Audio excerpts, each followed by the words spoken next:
Okay, we are live. Welcome everybody to the February 8th Downtown Advisory Board meeting. Thank you all for being here. Exciting day. We get to introduce new board members and one returning board member.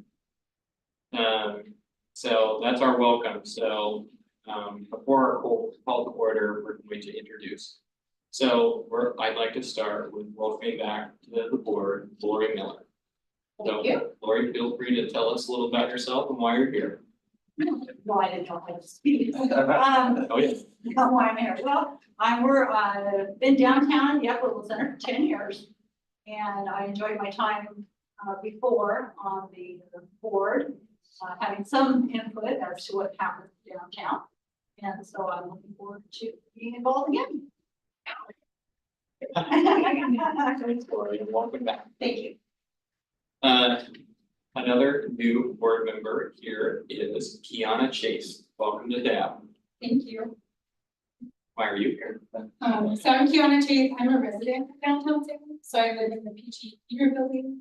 I'm applied to be part of the board because I'm always really interested in kind of what's going on downtown. Obviously, like living down here, walking around, new changes and like developments excite me. So I wanted to be part of the conversation.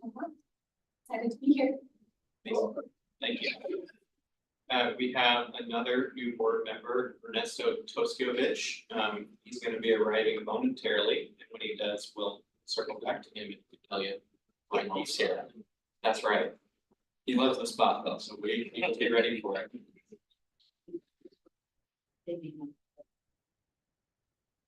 Sure. We're going to start with you, Shay. Okay. Sheree Borgman. I work in the community planning and development department, running name in this office, where it's are. Even though Riverfront, we think of it as just downtown, we're all focusing now on it's more than just downtown, but I also go back on the city, the assistant director of the piece. And I love working with all of you all the time. I've been the staff liaison. And I love my work too. We're just going to go clockwise. Alan. Alan Pollock, General Manager, Chariots. My second time.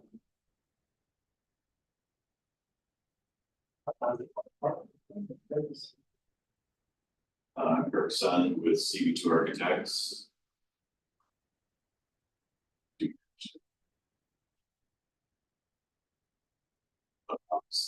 In a water place building right across from City Hall. So vested interest.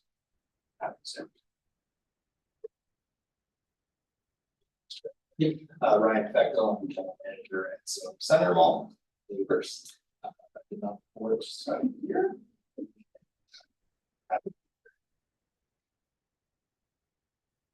We'll let Ernesto speak for himself. And Rory, if he interested, make it today. Oh boy. Rory. And I'm Josh Kay, and I'm managing broker at First Commercial Real Estate. We've been downtown now 5 years coming up in May. I know it is. And it does. And like Kirk said, we got a vested interest in what's going on downtown. Transactionally, communally, and just love Salem. So why I'm here serving.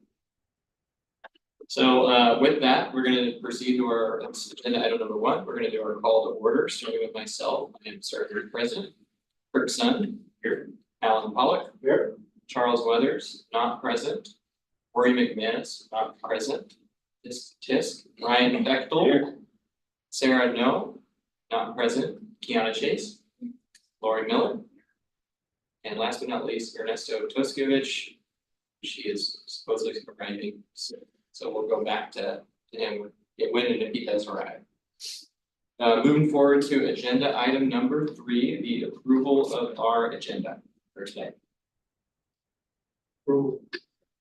Second.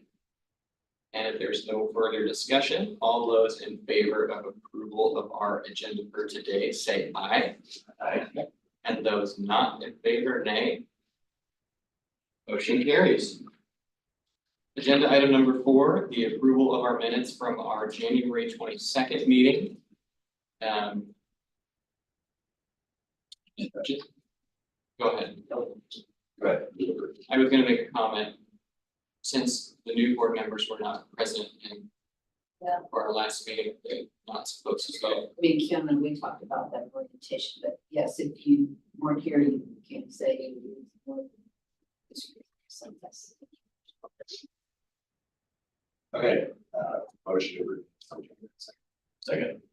And if there's no further discussion, all those in favor of approving the minutes from our January 22nd meeting, say aye. Aye. Motion carries. Moving right along to public comment, agenda item number 5. Do we have anyone here from the public today wishing to speak? No. Agenda item number 6, we've got 3 of them today for our action items, starting with action item A.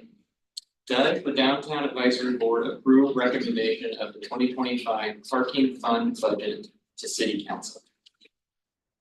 Sheree?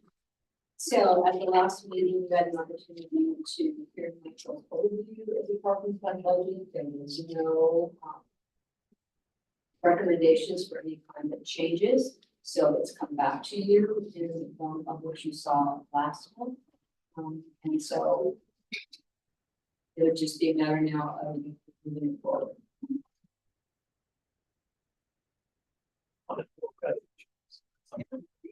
Yeah, I tried really hard for that. Yeah. Like, we just changed the number, but revenue stream.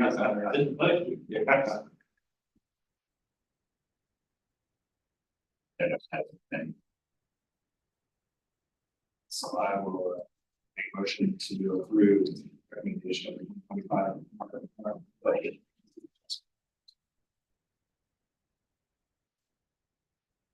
Alan seconds that, and unless there's no further discussion, all those in favor of approving the 2025 parking fund budget to City Council, say aye. Aye. Those not, nay. Motion carries. Thank you, gang. Wanted to make it quick before there's a question. Slam that shit. No time. And welcome, Shelley. Hello. Just call me out. I saw you sneak in there. Okay, agenda item number 6, action item B. The election of Opportunity Purchases Subcommittee members. Sheree. Okay, so, when we did the Riverfront Downtown Urban Renewal budget, there were line items in that budget that board members came around and were asked to participate in moving those particular items forward, wanted to be more involved. And so in order to do that, we need subcommittees, because otherwise it will just take up too much of the full board's time. So typically what happens with subcommittees is they still have to be noticed. We will take minutes, but it's a smaller group, and then that group comes back with whatever they take out of it, or whatever their recommendations are, whatever they want to talk with the full board about, and it multiple meetings that they have, but they'll come back and report to you. Let somebody have their meeting. Because we have people missing today. That may want to participate on these subcommittees. This is what I need somebody to do. So Josh is gonna ask who wants to be on the subcommittee. If you want to be on the subcommittee, then the board will vote on you being on the subcommittee, the subcommittee. So what I would prefer somebody do if they're going to make a motion today is be inclusive of those that are not here. So a motion would go something like, I'm for approval that Josh, Lori, Ryan, be on the opportunity purchase subcommittee along with those absent board members, whether's Candace, know if they want to participate. So that way, if they turn around and want to be on that committee, we have approved them to be on that committee. Like, Yeah. Okay, because there is a fair chance, and because you probably noticed that, we weren't doing a meeting in March. We were doing our next meeting in April. That serves dual purposes. We've been doing back-to-back meetings to get through the budget. And spring break is in March for those who think about children, but I'm also hoping that the subcommittees might be able to meet in March. That gives them an opportunity for a meeting versus several meetings with the board meeting. But anyway, I know that that was a long motion, but that way we can capture and include right now if Charles or Sarah. So when we did the subcommittee last time, walked through, you had recommended two. Are we concerned about quantity of people? Block 50 was the evaluation committee. Just for clarification, we had representatives on the evaluation committee to review proposals for across the street. The committee is more than just DAB, which is why we only had two. Because there was other people that were on that evaluation committee, not just advisory. So that's why it was limited. Otherwise, on this, but that's our subcommittee, we've never limited. That's a good question. Thanks. So the, moving up to item C, 6C, which is the North Block 45, so that one's not an evaluation committee, that was. Okay, that's So you want to explain the difference maybe to us? okay. So when we acquired across the street, the Downtown Advisory Board members worked on what the goals would be for that. And that's what was carried through all of the evaluation process. And what we don't have is we don't have that established right now for North Block 45. And so, for example, the goal for across the street were serve as a catalyst and model for revitalization and development of key formerly underutilized site, serve as a model of mixed use, mixed income housing development, support bicycle and pedestrian, benefit local businesses, incorporate green. I mean, all of these, we had a big long list, everybody prioritized, and this is what moved forward in guiding what we were looking at for across the street. So, I mean, the beauty of doing it across the street already at Block 50 is when this subcommittee is formed, some of these might be similar to what they would want to see there. Obviously, relationship to the historic district might not be one because that's further down there, a relationship to the park or a relationship to the creek or a relationship to, you know, what's around that site. And those of you that don't know where that site is 295 North Street Southeast, just north of the creek. There's a gravel lot there, and that's what that's. The marketers, yeah. So does that help? Welcome. I'm gonna pause. I apologize. No, that's fine. Because we so appreciate you being on the board, and we're kind of on item 6, but we.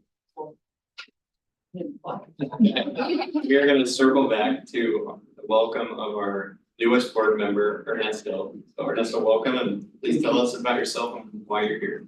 Thank you. Good question. I'm a commercial banker. I'm senior vice president at KeyBank Food Market. We own a business called SwiftCare. It's an urgent care business.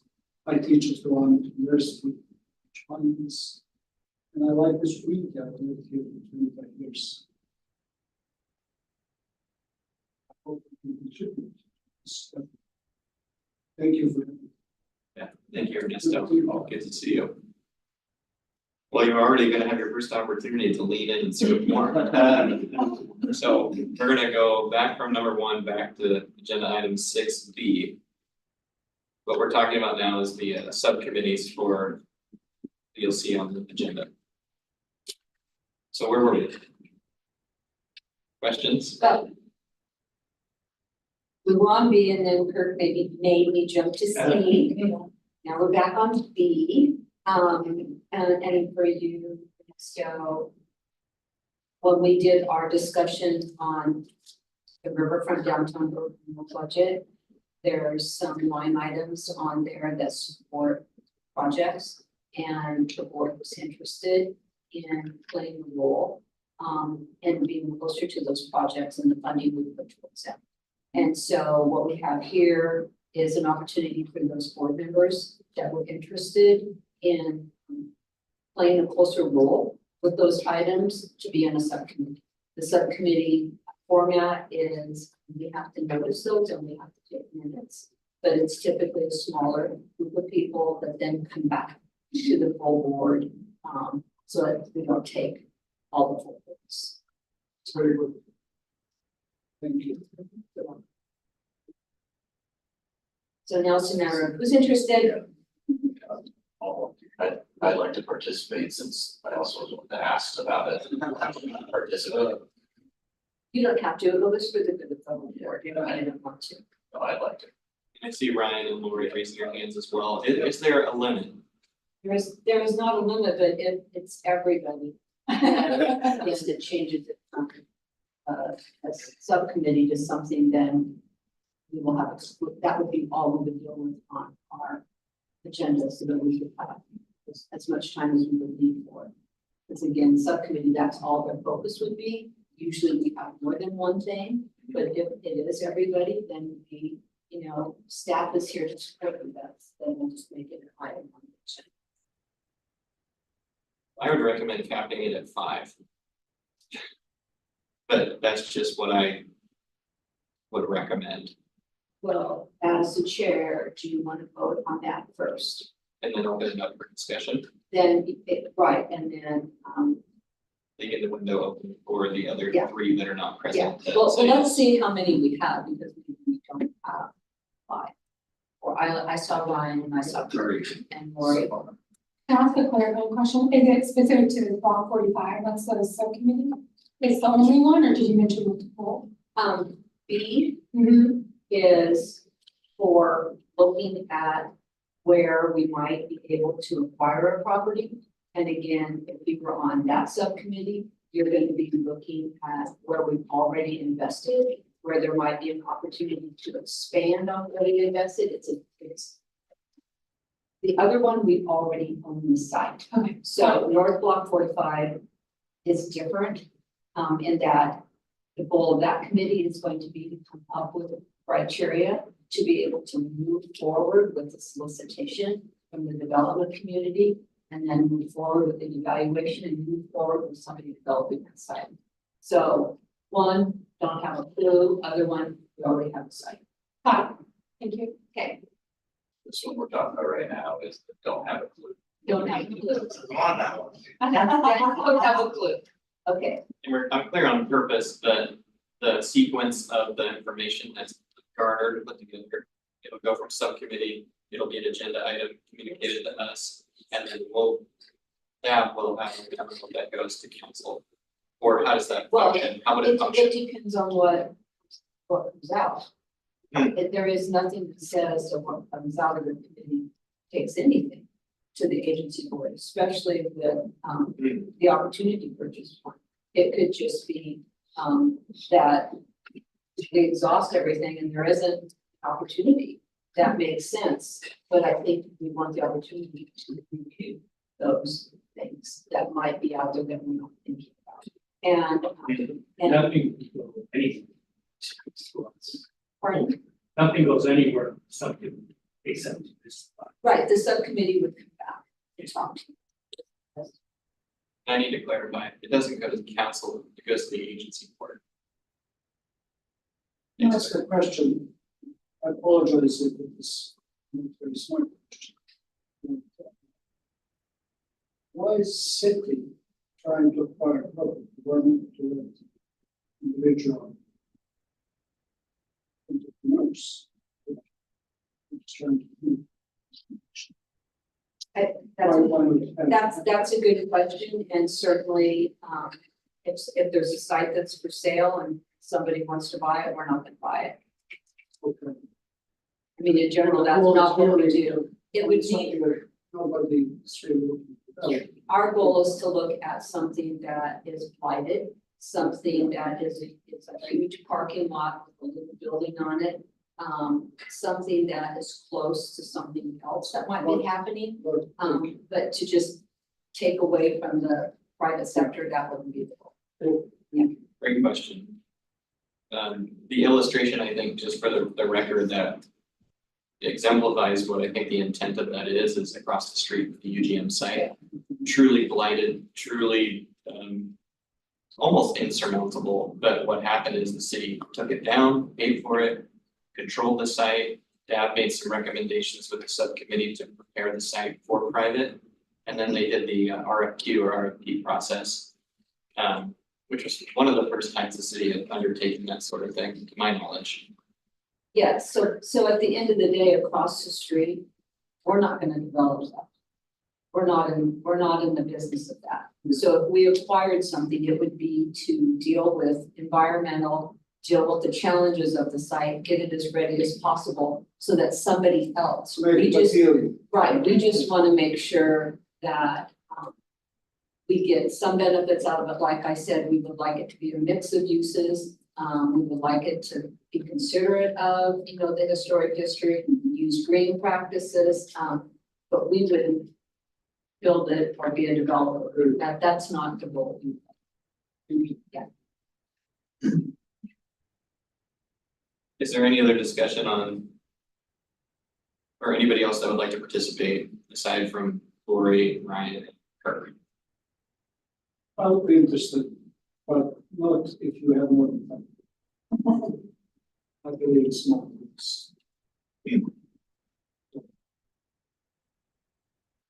Okay, and even though if we do proceed to a motion, or this door is still open for the three that are not present to say yes. So, Okay. Well, just, then what does it take me off and put me on the next one? It's up to you if you want to be on the next one. Well, I'm not gonna take you off. So there's enough interest, but I have enough people on the opportunity, so why would you remove me and then you'll have five? If you want to, Lori. Yeah, that's fine. Okay, so Ryan, Ernesto, and Kirk, you had a question or a I comment? just wanted to clarify that we're talking about the opportunity one right now. Yes. And yes, So who would like to make a motion? Chair Kate, I count there being 4 with Lori, 3 without Lori. Correct. So if we were doing the 5, she wouldn't have to necessarily. well, we're giving the opportunity though for the absent people. So there would still be 1. Well, Oh, both. Rory, Charles, and Sarah all would have the opportunity. That made it 6, all 3 decided to join. So we have three committed right now, and then the 3. Yes, and we know that the 3 that aren't here, not all of them, are going to be interested in that. But you missed the beginning, kind of Shelley, where I kind of laid out. When you were here. Yes. And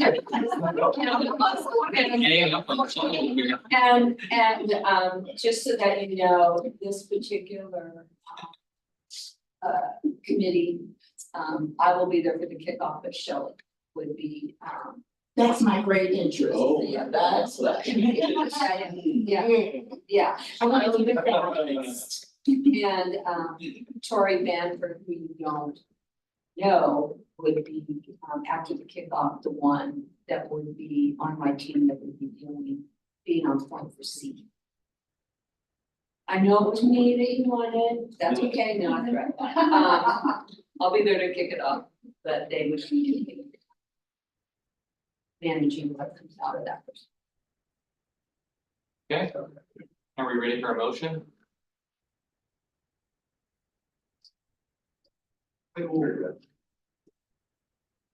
Ernesto so moves.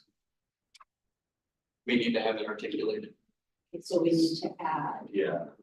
so the motion needs to say something like, I move for approval. I'll move for approval. Just a second. We move for approval. Say. Brian, Bert, Ryan, Bergen Ernesto. Ernesto, with an option for absent board members Charles Weathers, Roy McManus, and Sarah No to participate in. The opportunity for absent members, McManus, Weathers, no, to participate if they so choose on the subcommittees. I second that motion. Well done, Ryan. Okay, now I must communicate. Now we have to remember for the next. Yeah, please someone call me out if I miss any word. But if there's no further discussion, all those in favor of approving Brian Bechtel, Kirk Sund, Ernesto Toskovich, and leaving open the opportunity for Sarah No, Charles Weathers, and Rory McManus to participate. Say aye. Those not nay. Motion carries. Good job. Yeah, exactly. Now, 6C, the election of the North Block 45 subcommittee members. Before we jump into discussion about that, I would really love a historical Yes. rehashing of what and why. This one's tougher. I know it is. This one's. That's why I asked you, Sheree. Yeah. Yeah, okay. Some things are outside of my pay grade, but that's okay. So. Board in the past has seen many opportunities and not having money in the budget to grab an opportunity. And I'll give you a quick example. Historic Railroad Bridge, you come across coming east, and there's a site right there. It used to be Stevenson's Manufacturing, or whatever it was. The board really was interested in if that site ever came for sale, because partly you could continue down the water, it's right there at the end of the historic railroad bridge, and when it came up for sale, we didn't have any money in the budget. And so, because there were so many of those opportunities, and I've always been lucky in that I've had years on my board. And so they always pushed for, why don't we grab these sites that are underutilized, that are blighted, and put the private investment into downtown? Well, we didn't have any money, which is why we have this opportunity line item in our budget. The Marquee site next to Cragle Creek, that one is even coveted a little differently because the city has had in South Waterfront plan to open up Cragle Creek. South Block did a bit, it took the cement from over the top of it and opened up the creek. But again, that site is very important because there's gonna be a trail that connects with underneath Commercial Street. And so when that site became available, because it serves multiple goals for the city, turned around and purchased that. Unfortunately, because of the timing, we're going backwards in typically how we kind of look at and form what we see the vision being for that. But it doesn't mean we're not gonna do that, because it's our site now. So we're gonna do the visioning with this subcommittee. They're gonna take a look at what would be the best investment that the private sector could put into that site in that location. Close to the water, close to the water, close to the bridges, so it's a little bit, it's a little bit different. Plus then the city, for a bunch of green, everything will be stored and the board and we put a lot of money on it. National. Yeah. So the, again, Here, right? well, and I think those of you who have gone through kind of orientations, when you look at Riverfront Downtown urban rural area, somebody, I'm assuming it was a planner, when the plan was created in the 70s, had that vision that we would at some point want to do bridge from Riverfront Park over to Minto Island. So when you look way south there, and there's that little bit of brown across the water. Brilliant, because somebody thought, okay, well, if we ever get money to do the bridge, we wouldn't have any money to put the bridge on the other side because it's outside the rural area. So, I mean, seriously, when I first started working with this, I'm like, somebody was just brilliant. But it took over 30 years to have that raised to the top of being able to put money behind it. And that's just part of when you deal with anything, it doesn't just happen necessarily overnight. It had to hit a priority level, had to get the funding behind it. But Riverfront Park was a brownfield. It was an environmental nightmare. And so what the transformation is for that, of which urban renewal contributed a lot, huge. But that's what it's all about, leveraging our money, private sector, and making things happen. So yes, and now this property, part of it is in Riverfront and part of it is in South Water. It's unique. So again, let's see what we want to do with it. It's a different kind of committee. We get to start visioning and bringing that back and looking. And it's on the screen right up here. It's on the, right on the corner of front and commercial. And what is the size of the parcel? Like, it's over an acre, isn't it? I don't have it right in front of me. I don't know. It doesn't include parking. It does. They'll share that entrance. though. Yeah, there's one entrance in and then the exit out is through Parkfront parking. And isn't there plans along the bank or some kind of walking? Yeah, well, that's what I was saying, there's a trail, that's why this site would be available. It did grab it because it served multiple goals and visions for the city. Having that trail has been a dream and what I call waterfront plan. This sounds like a natural extension of the conference. I don't know if there's plans. So for the- conference. So the convention center is across the street and they have a sculpture garden right there. So the convention center was designed to expand into the sculpture garden. That's always been, that's why you have that plaza level. That's why there's nothing there. That's the expansion.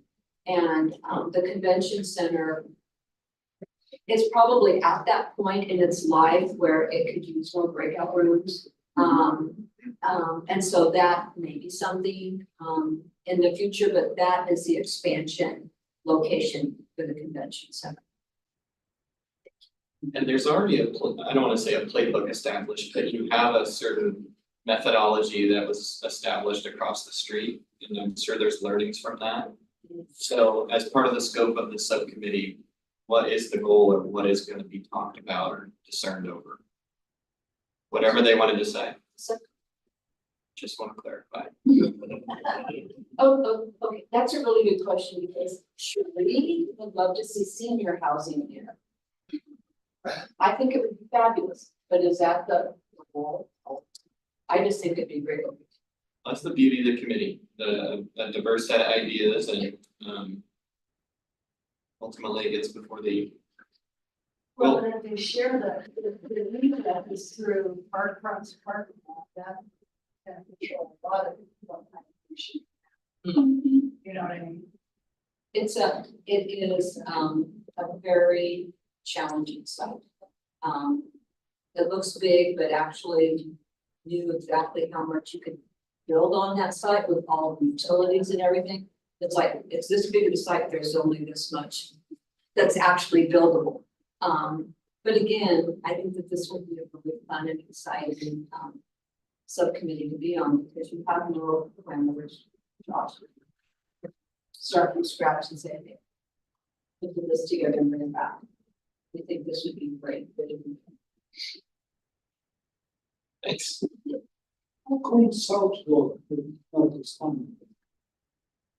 South Block is in, Sure. yeah, it's not in our urban renewal area. It's in that urban renewal. They're like siblings, Riverfront and then South Waterfront, they're about as close as you're gonna be not being family. Because our site, that site, a portion of it is in South Waterfront So and a portion of it is in River. this site is the child of downtown, Lakeside waterfront. There you go. Well, and this board has a purview over what's in South Waterfront.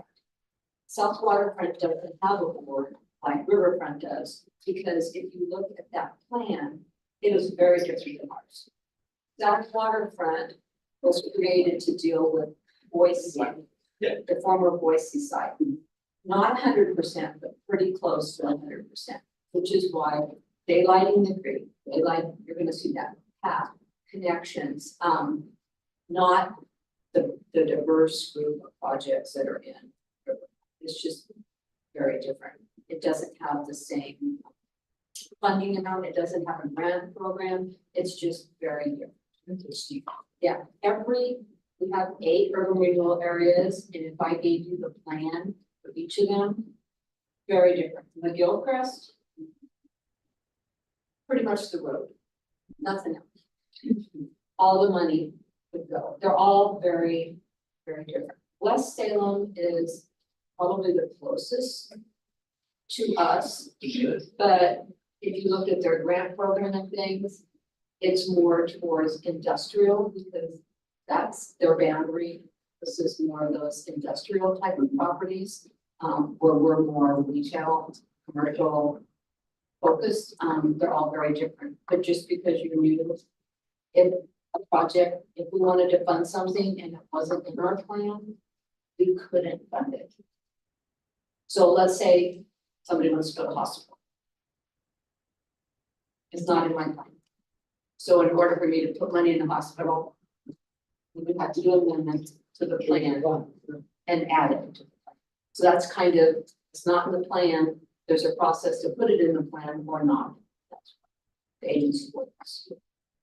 So yeah, this will be a fun committee. Which is not an insurmountable thing, but it's a process. It's just a different process. It's a really good idea. Just, Move just forward. time and money, same thing. So Okay, Lori, we know you want to be on this. Yes. do we have any conflicts?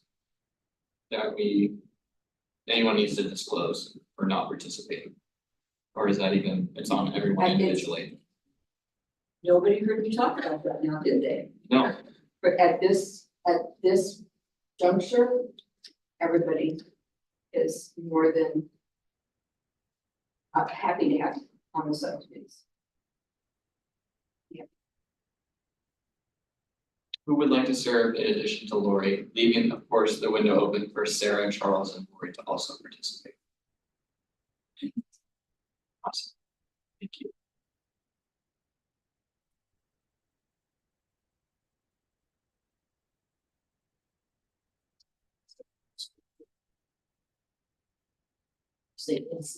Yeah.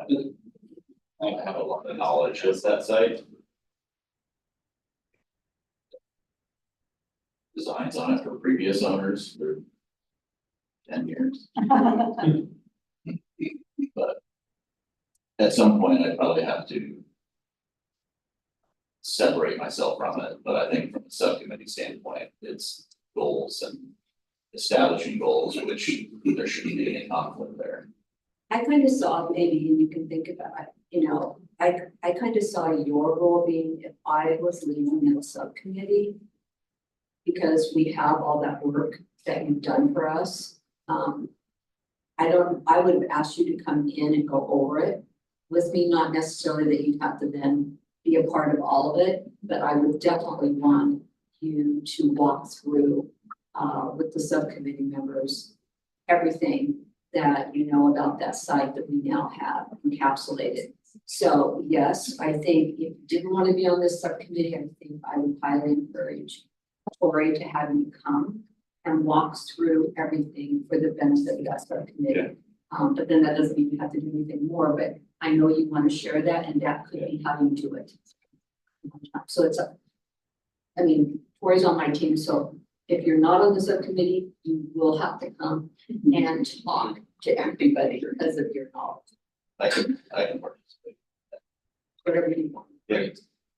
So Kiana, Kirk, and Lori. Is anybody else interested in participating in that subcommittee for North Block 45? Okay, I'd ask for a motion similar to what Ernesto's was. The first one. From now on, I will do second. You're a fast learner. I make a motion to have Lori, Kiana, and Kirk as members of the North Block 45 subcommittee with the option to allow the absent members, Weathers, McManus, and No, to participate if they so chose. Second. All right, if there's no further discussion, all those in favor of recommending Kiana, Kirk, and Lori to the North Block 45 subcommittee with the option to allow No, Weathers, and McManus at our next meeting, say aye. Aye. Those not nay. Motion carries. Amazing. Thank you, everybody, for your willingness to participate, because I know the community is so excited. Specifically for North Block 45. That's very exciting. And what other else might come up with opportunity purchases, you never know. That's the opportunity.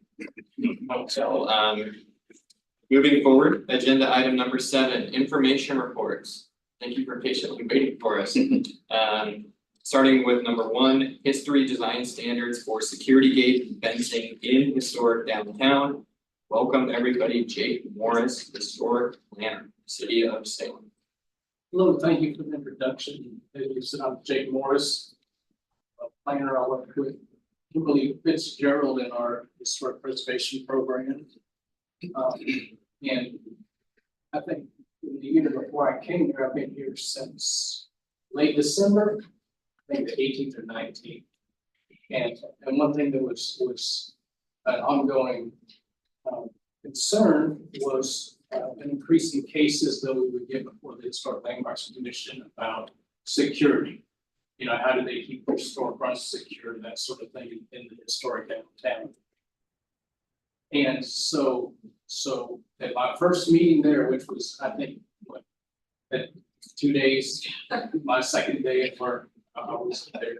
And so it left a big impression on me, because it was one of the first things we spoke about. Was this security gate, and there were some concerns with property owners of damage and keeping their businesses secure. And so what the Historic Landmarks Commission did was, and I think we had 2 cases at that time and one that was ongoing. There were 4 security gates of various types on the front of historic, their historic storefronts. And so Historic Landmarks, based on our preservation plan, asked us to go and gather some information about, how is this addressed in other communities, what's kind of best practices, that sort of thing.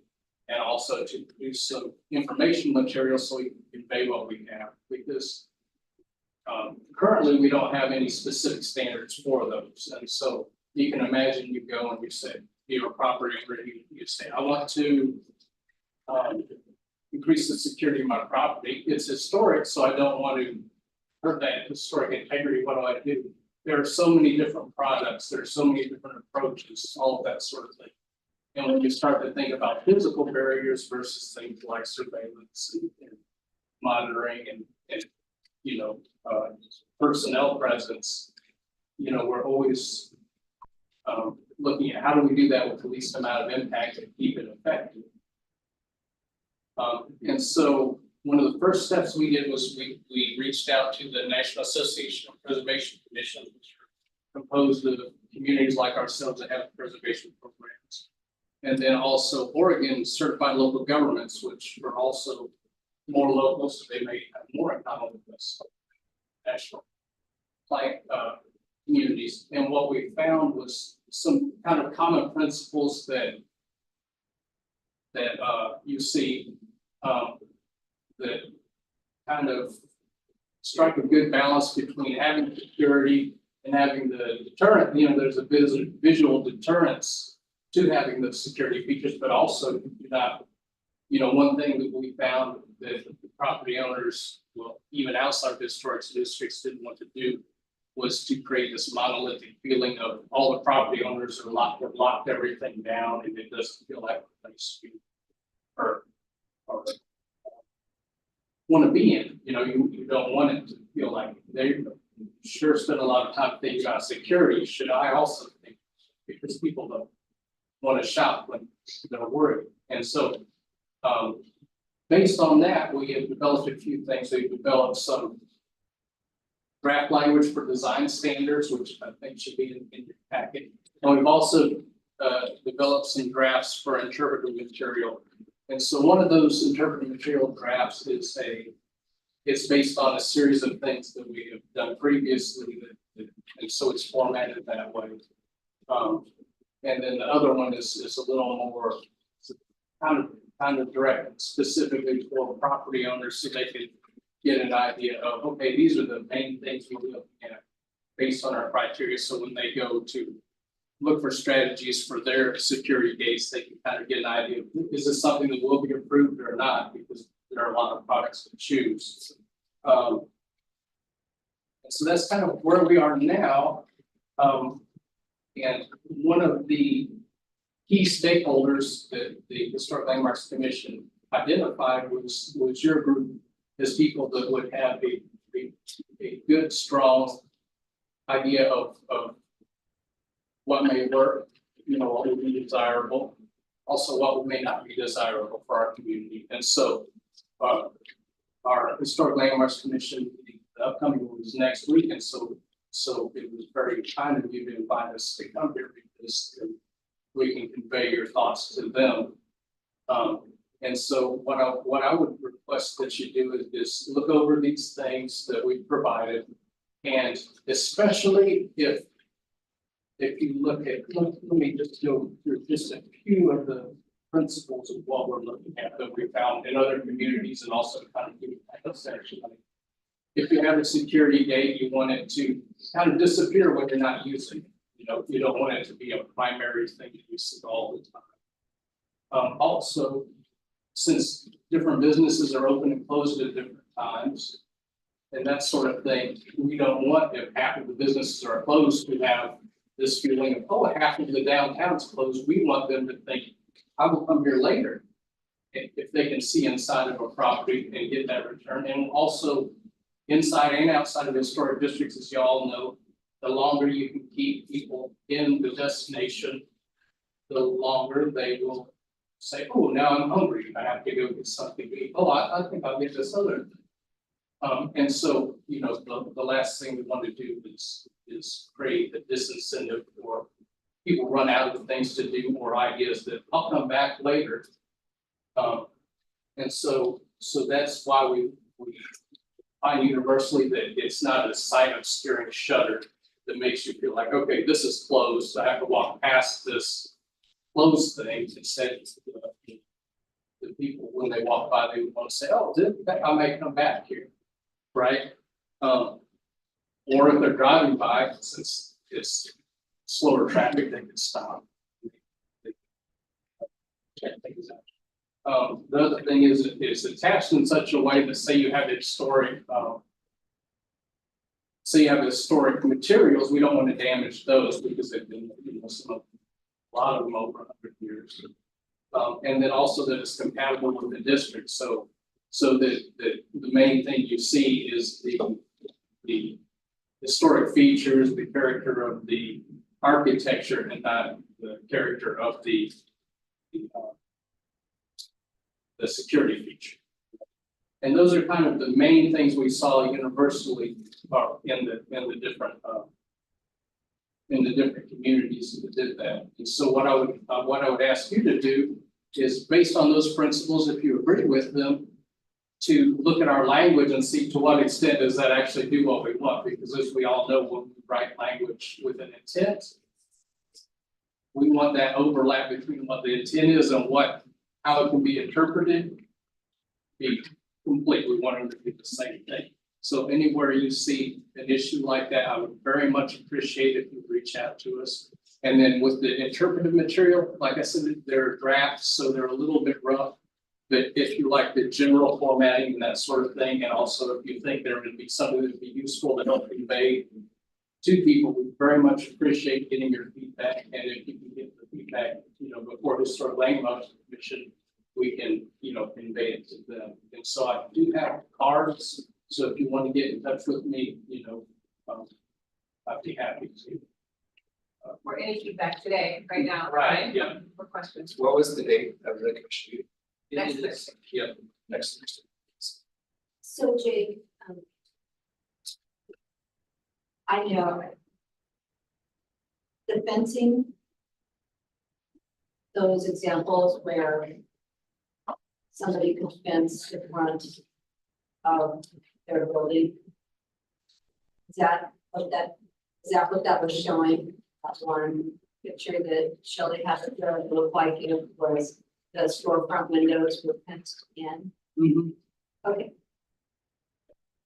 Like, So when you say security fencing, you're talking about almost like, a fence that covers the, storefront of a building. I know, the people on the board put it up and do interesting things, I guess I wasn't aware that what this was fencing that would look like, kind of what you showed up there. I know that there is a need for the recessed doorways or the entrances. Because I walk around early in the morning and I see where people hide, and it's in the doorways. Because there's a distance between the sidewalk and the doorway. And I know that they want to put something out so that you can't get into their alcoves or their doorways. Can you give me an example of how, what, I mean, I see what you wouldn't allow right there, but do you have an example of if I just wanted? Only for the alcove that would allow it on the windows as well, is that? No, it's the alcoves that I was thinking about, not the windows. This was new. I don't know why. The window thing was new, like that one there in the corner. That isn't anything I was even thinking. I was just thinking of how to, I mean, if you look at Vernon Jewelers, they have the beautiful ornate black iron gate that gives them some protection. I think that Janet Ogdell on State Street put one up right out of the sidewalk because there's stairwells up there and they didn't want people getting up there. And I think hers is black iron too.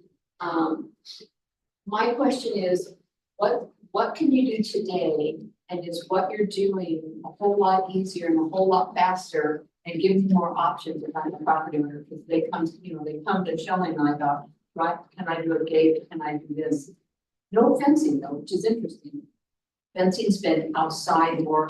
I have a parking lot or I have some Right. bigger area, not so much in downtown. So that's new to me, but is what you're proposing an easier process for everybody? so I think what might be, when they talk about security fencing, sometimes they're talking about something that's retractable that you can open or close, or sometimes that's a big one. The Historical Landmarks Commission, the one they most recently approved, is a pretty good example of what you're talking about, because there was an alcove that was recessed, and they didn't want bad actors to be in that alcove and have coverage to do Right. things without other people seeing them. And so, because of the architecture of where they were, they had really neat. The floor was really neat in those alcoves, and you kind of visualize, the neat tile work and that sort of thing. And so they didn't want to damage that. They had a awning above, and so what they did was they tucked behind that awning a roll up gate. And so then it did require tracks to come down the sides, but it didn't do anything at the bottom. So essentially they closed that gate. You would see these in malls sometimes, it's very similar, they close that gate, lock it, it's secure, very minimal, painted to match. And then one of the main areas that we advised was that you could be able to see through it when it was closed. So when it's open, you know, there's just this little bit of a track that you can see on the sides. And then you really have to look up to see the roll-up box. And then you make those, you know, theoretically, say you had a recessed, some other type of setup for your storefront. It may make more sense to have something that come from the side, you know, that sort of thing, just based on the architecture of what you would have to attach to. And that might be what you call like fence. If say for whatever reason it was more hidden to do it on the side. They have ones that are kind of like that, the security fence. So that one up above, the one down below where it's roll up the door, but it's roll up over the windows that says it's not allowed. The one you just described is allowed because the windows aren't roll up, just the doors roll up. Is that right? Right. Okay. If those windows were filmed or covered where you couldn't see in because that whole vibrancy piece in the light and if somebody, if their business is open or closed. So that roll-up door you just described, if that business isn't open at 4 PM, I could see that kind of a roll-up door there in the middle. But the reason it would be approved is because the windows are not rolled. Shelley, would you mind scrolling up just a little bit? Like if we look at that first one there, Like this. that one could be also applied to an alcove. In this case, it's applied, you know, to the inside. But you can see there, you can see what's going on inside. Right. Right. And then if you could roll with the second one, it's somewhat of a similar, you know, type of apparatus, but it's side obscuring. And to me, that makes it feel like, Yeah. almost Out of town. got a storage But- unit, but if- right? My question is the door that you just described on that building that's tucked up underneath the awning. It sounds like a roll-up door like that one right there. No, they have to be side obscuring. It has to be. No, side obscuring. You have to- So back to like the first. Oh, so when it rolls down, you can still see it. Mhm. I love It it. would have to Okay, be so like we don't that. have that example. We haven't had any proposals so far to cover windows, only the alcoves. And nobody's installed them yet, so we can bring you a picture so you can look at it. When we've approved it, not. What was, in 2023, you had one that was approved, one that was denied, what does one that was denied look like? You had it removed. How bad was that? Yeah, it wasn't, it didn't roll up, so it was installed without permits, so it's a code compliant case. It didn't roll up, so it covered most of the alcove, and then when they were open, half of it flipped open, so the gate was always there. And it was painted bright yellow, Yes. bright yellow, sorry. Yeah. And prior to 2023, how many requests? That's good. Really, so it just kind of just started coming up, pull it down. We have, the application they're talking about for the strategic project grant 1. But I know as part of my survey that was goals has the gates that close. The seats that has the seats can't be, has to Yeah. roll Yeah, down they're like the rolled up second against one. Yeah. And then you have, I know at one time Jalapenos was interested in doing the roll down and they started the application process, but there just hasn't been a lot of businesses that have requested that. And we recently had a request from, for Round Glance but it was once again just the alcove, not the. Yeah, and outside of the historic district, we don't have these provisions. You can put a tall gate right at the property line, which is generally the sidewalk. So some of these other businesses can do it, but now the people in the historic district are asking the HLC, their standards, like Jake said, the guidelines are very vague, and they can approve them by saying, this is a detriment to the building, you know, this kind of stuff, but we have generally clear standards for a lot of the proposed, you know, changes on historic buildings. So they, instead of being really loosey, you know, really wanting to say, if you meet these things, you can do it. Assuming that's the policy the city wants to set, that you're gonna continue to allow these and fund these and this is the right way to go. And then you also could decide, even though they've approved it, that they will not allow it. We could also make changes outside of historic district and zoning code to not allow them outside of historic district. We could try to match outside of historic district and say anywhere in downtown, it has to be see-through and retractable and that kind of stuff. we just kind of really looked at this before. I didn't introduce myself. I'm Lisa Anne be the planning administrator. And so you're bolded and underlined those additions to the addition. Yes. So is there, I didn't see anything in there about your like statement of not site obscuring, because that is. Gets to one of those of like, what's your definition of site obscuring, what's not, right? So like that bottom one of those three examples. You could kind of argue the bottom one is not site obscuring because you can see through it, but it's like. Very busy with. Sure, Yeah. right. So how, is there a way that you could define it with, you know, like we do physical windows, right? As a percentage of clear, is there a way to say, yeah, but it has to be X amount, which can be calculated? Yeah, I think so. I know the last one, the applicant had a material for a company and they had different levels of visibility Yeah. they presented.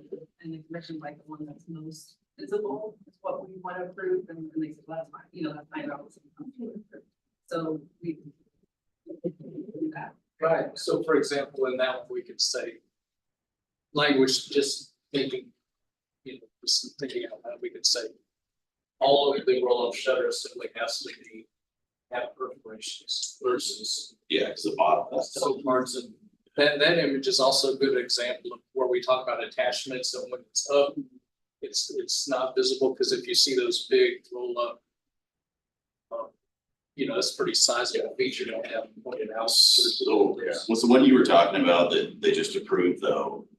Like that, and the awning sits on the outside, so it's up in the awning space, so it technically is that, except that there's an awning there. Overall, it's a little more compact in that one, it's a nice file, to be honest, but it's flipped around backwards so that it's all tucked up under there.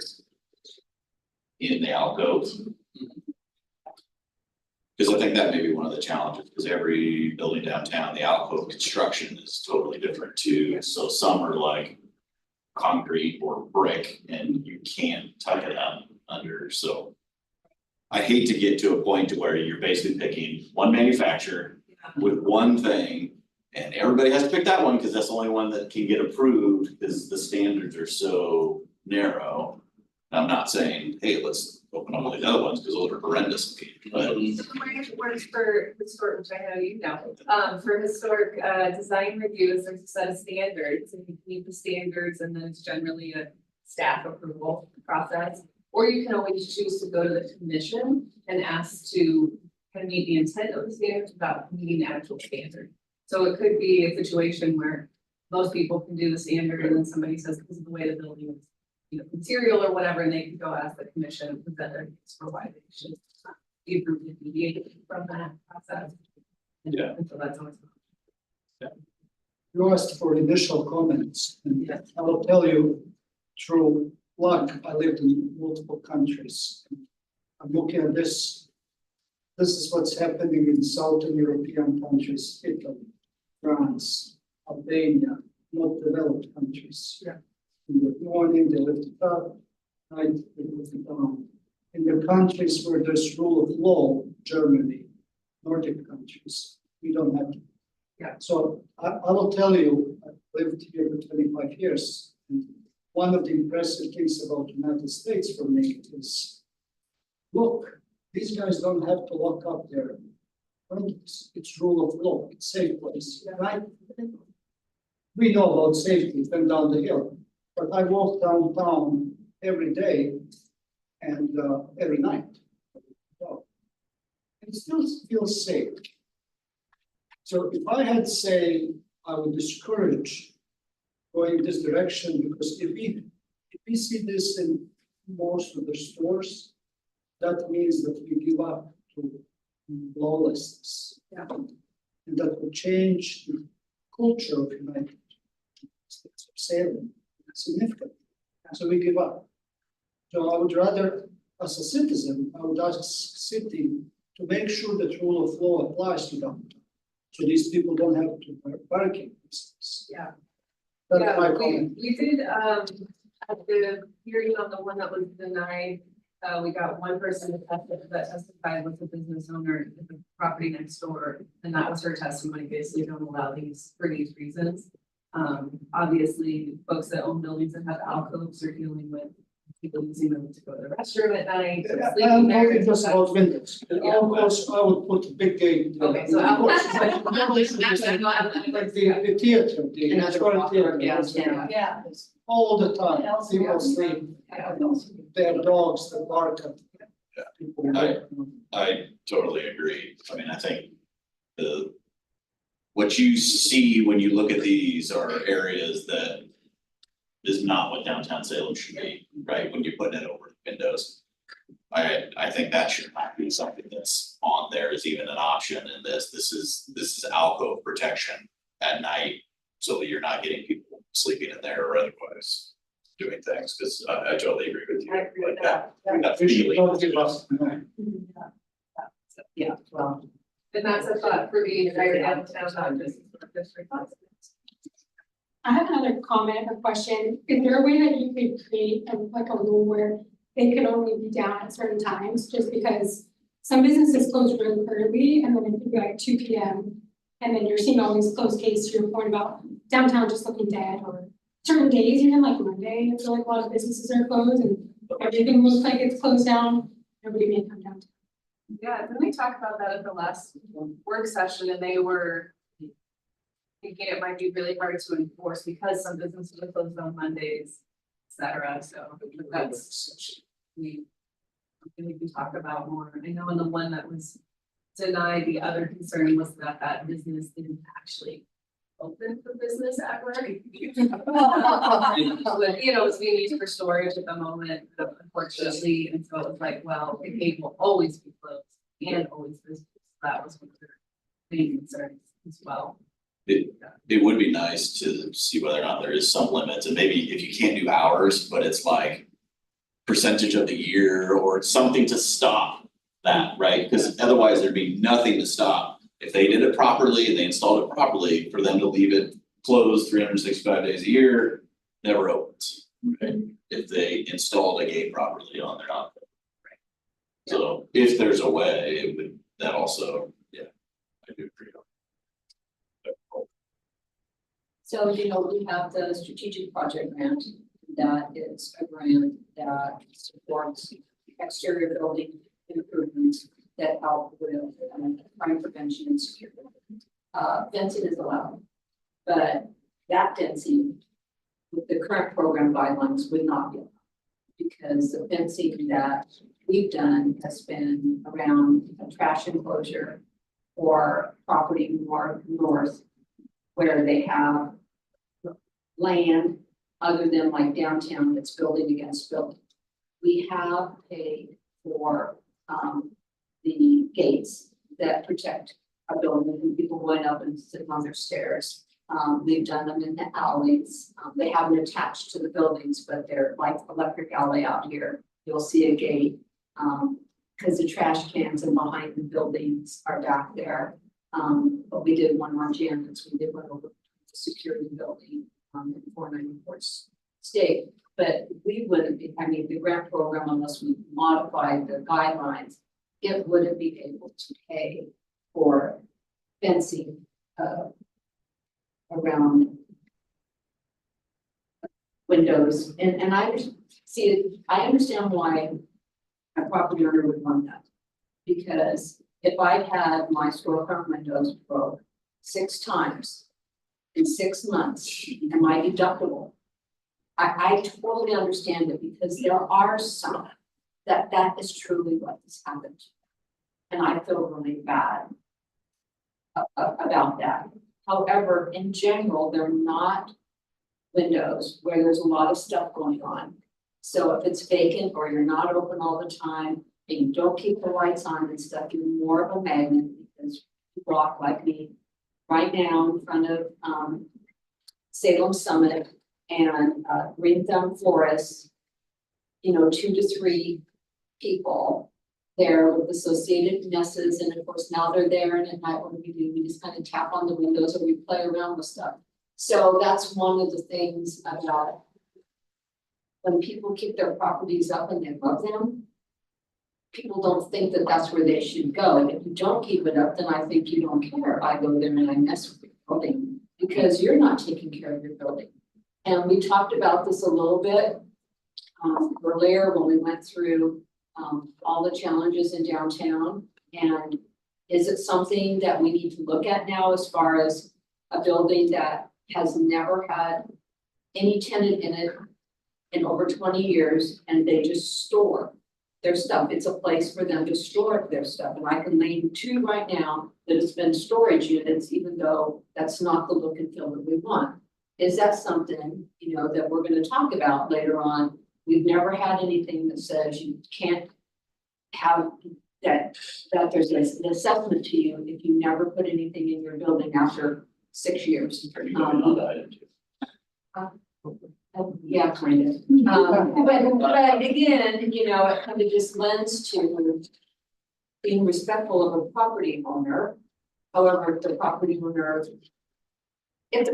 isn't gonna love their building and put something in it, can you like not love that? Can you like put it out there for somebody else to love it? I'm curious. Yeah. I'm curious whether or not, so to your point of like, 6 times the window is broken. If they're installing these inside the building, inside the glass, it's not an exterior mounted thing. Is there any purview that HLC has in that scenario? As long as the window still meets the visibility requirements, so in all of downtown, not just the store. You can be able to see through a window a certain amount, but you can put up curtains, you can put up. Yes, you couldn't like board up the inside, but you could put security gates on the inside. Yes, so just, someone just did it right there. Yeah. Let's say it was someone, Yeah, smash it around. someone who wanted to get inside to there, that. Yeah. Are there materials like windows that cannot be seen? Can, very expensive. We put that, our landlord in our office put that on the building. It's actually bulletproof, but it's still seats. Safe haven, love it. And, yeah, So most of these are broken, just somebody taps it, goes wrong. very expensive material, What incredibly expensive material. is it? Yeah, you can still, it's still, you can see through it, but the opacity is still like 80%, so. It's not- Basically, You can't whole see it. person, it's not even Yes. glass, Right, but great, but it'll That's it was shattered. stick. So Jake and Lisa, did we give you some? Yeah, very Something helpful. about? Very much so. Okay. This is very useful. And Jake will leave his cards if anybody wants to have any thoughts. Feel free to share them. Thank you. Welcome again, Jake. I know you're new, we appreciate having you. Thank you, Jake. Well, we are ahead of schedule. We've got 15 minutes remaining. We do have one more item on the agenda, which is 2024 check-in on topics of interest for DAB meetings. So we had gone through the prior boards kind of prioritizing things that the board is interested in. That way, we can be clear that we can the value of being on this board, the things that you learn. But some of them, we've kind of ticked off the list over the last couple of years. And we're also, new boards bring energy for certain things versus what a prior boards might be interested in. So you don't have to do anything today, but be thinking about, are there things that you want us to add? Seriously, this is why Lori's sitting next to me and you're way down.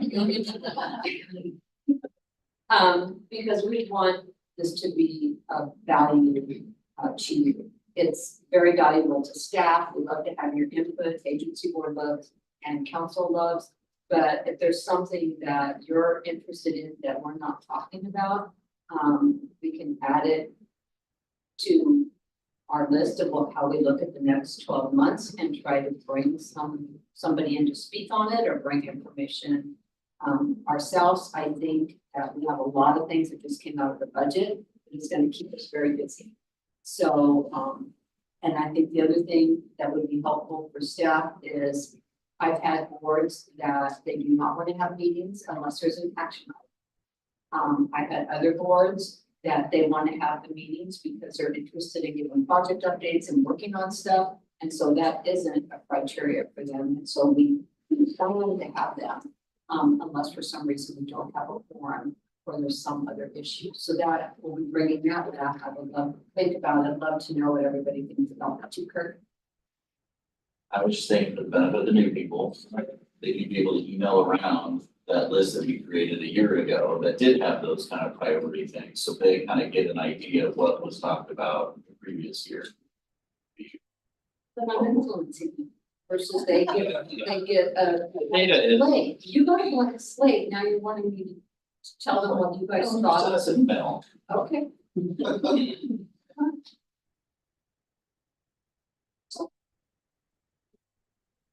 well, what's coming to mind? I mean, let's just open it up. What are we interested in? What are we topics? We're just taking a big deep breath. Process away. It's hard to say, I don't know what was, what. Okay, I have the list. Yeah, I was looking. I see, I saw it. Okay, gold star, and it can't be those who created this list. But what would you think was the number one item people were interested in? Homelessness. I was gonna say that, but I didn't want to be the. Yeah, okay. And again, when it comes to homelessness, what we have done is we've had Gretchen Bennett, who's kind of our point person on homelessness, come, and it wasn't that long ago, she was here to talk about when the city takes actions that address different homelessness issues. She came to talk to us about them being able to designate some areas and enforce differently by Rite Aid. I mean, there isn't a lot of areas that they designated, so we have her come in and give us updates. So homelessness is critical. Obviously, this conversation too, even though they're not saying homelessness, it's being driven from property owners and businesses having issues with security and damage to properties, and safety, all. So- Mental illness driven, so. So again, we can always keep that as something that you're interested in. There's not. I mean, if you think about how we've supported it. We jump-started UGM's ability to capital campaign by buying their existing building over, and now we have redevelopment opportunity. We also put money into their new facility up there. We put money into where Arches is. We put money into the police facility. We put money into storage for homeless up at Arches so that they have a place to put their stuff, so it's not, they don't have to carry it around all the time. So, and we have our strategic grant that we put and created just to try to help. We pay 100% of the cost, up to $30,000. Don't we, Lloyd? Yeah, because you use it to try to help a property owner with put security cameras or fencing or gates to try to help with. So that's how this board has tried to play a role in homelessness. So there's keeping up to date, and there's also, do we have a tool that we can help? So I think we've been pretty successful in that, but again, that would be one. Do we want to keep getting info when we can and when it's appropriate or not?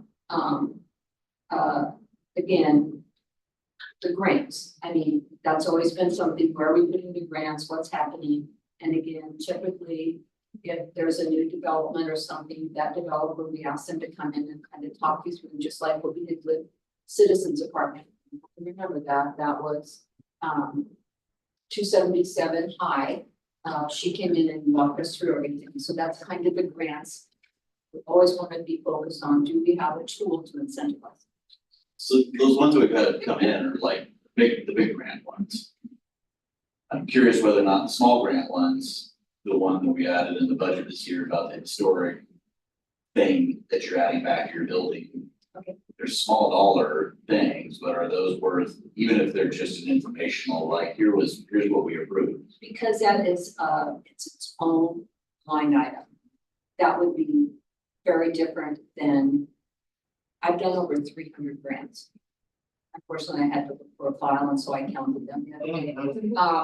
And that's not all, but we do a lot of grants. Every time, most times when somebody has a vacant space and they're bringing a new business in, they come to us because one of the objectives is business recruitment.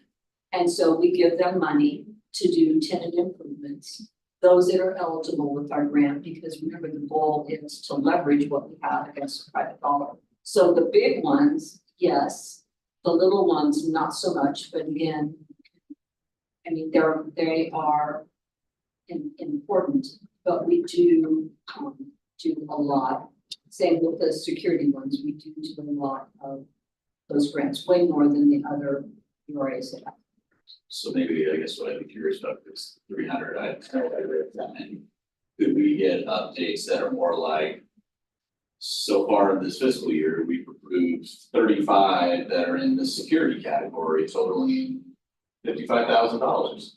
Just high level quantities and idea. Is that something that could be brought as just information? Yes. I like it. Just remember that somebody has to do that. Shelley said she's doing that. I did. You're working the budget. Now I have to know that I can't put you next to Chris. Now I have to look at the tent placement completely. So it's Okay. The other one was, project updates. So when we have Michael Miller come in and talk about streetscape, or when he was doing the Union Street bike friendly, again, when we have those one-off projects, and that would be the same as the grant for the, historic replacement yeah. architectural. It's a one-off project, so it wouldn't be tied into the regular grant. It's a standalone. Again, Landmarks is gonna run that for us. Same with, we're working with Salem Public Art Commission to go out and find us pieces of art to put on our art pedestals out here on the sidewalk. So that would be a separate project that you would hear about, no different than the RAP project, no different than when we do the trash receptacle replacements and furniture and all the stuff that we want to do streetscape. So all of those you would get ties to this kind of project update. I do want to say we have 2.5 minutes. Okay, I'm gonna have to be really quick. Yeah. Amphitheater, you know, we've had Kathleen Storm come in to tell us what's going on at the amphitheater. Yeah.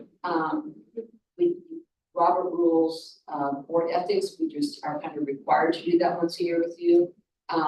Budget, and have to do that. Building conditions and vacancy, that's kind of that one where we might be talking about that differently.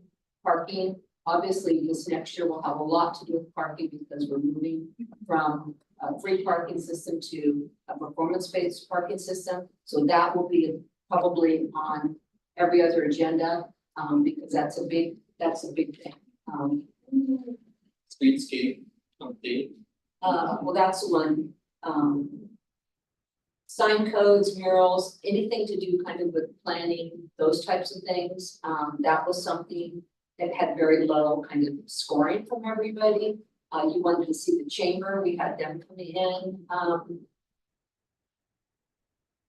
Holiday parade folks. Like, Yeah, space. yeah, kind of those kinds of things, but the rest were very low on that, but you guys can come up with your own now. That one. I would love to have a public safety representative come in and give us an update on downtown crime. Just kind of their perspective, maybe objectively with statistics or subjectively as well. That would be good to know, informing our decisions and budgets. Everything that's on that memo. Revenue task force, you know, that's up and running. If you're on it, then you probably showed your interest in our, or if you want to attend one of these meetings that they have. If you don't have to schedule these meetings, let me know and we'll get them out to you because they're going to have a lot of them in a very short. Actually, to Josh's comment. I don't know, is the Salem Hospital part of the downtown? No. Salem Hospital, Safe Corporation, one university, my neighborhood, which is getting here we go when talking on safety, especially when you hire some private security companies. So I was wondering if you can get them. How are you guys paying for that safety? For the Safe Corporation. Oh, safest, okay. Salem Hospital. Just one.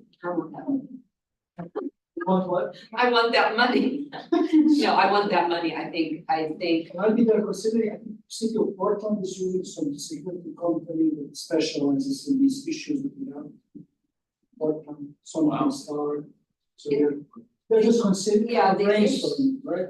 yeah, the issue with that is, it's one thing if the businesses or property owners want to organize themselves and do something.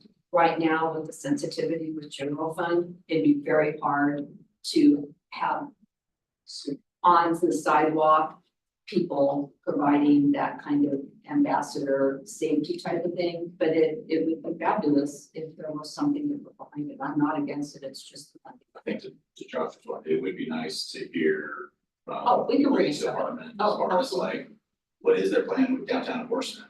Yeah. Because at one point downtown enforcement was like, take it away because we can't afford it, because we need police officers elsewhere in the city, but. But that's the last, I mean, less than 6 months ago, I had a conversation with the police, and I said, where's my downtown team? You know, you don't have one anymore, Lori. And we don't even come near downtown till 10 in the morning. We can definitely have. Yeah, it'd be nice. And it's just, again, informative so that as we understand and look for opportunities for doing stuff in the future. Because hopefully in a couple of years, there'll be money coming in from parking, because there's paid parking. Yeah. Money there to help do stuff, so. Well, I wanna be mindful of our time and everybody else's, Chair I Kay, wanna say, would it be advisable, just we'll send out a poll and we can have in there, here are the things you want, and then you can gather from even those who want here today. love it, Shelley. And Let's do it. Could you add a line in that people could type in, if there's some other ones people could add in stuff? Okay. So I wanna say thank you to our new board members and our returning board member. And I wanna say thank you to Cherie, Shelley, Linda, and Margarita, thank you. Thank you very much. Well, thank you. Thank you. We are adjourned. Well, that's-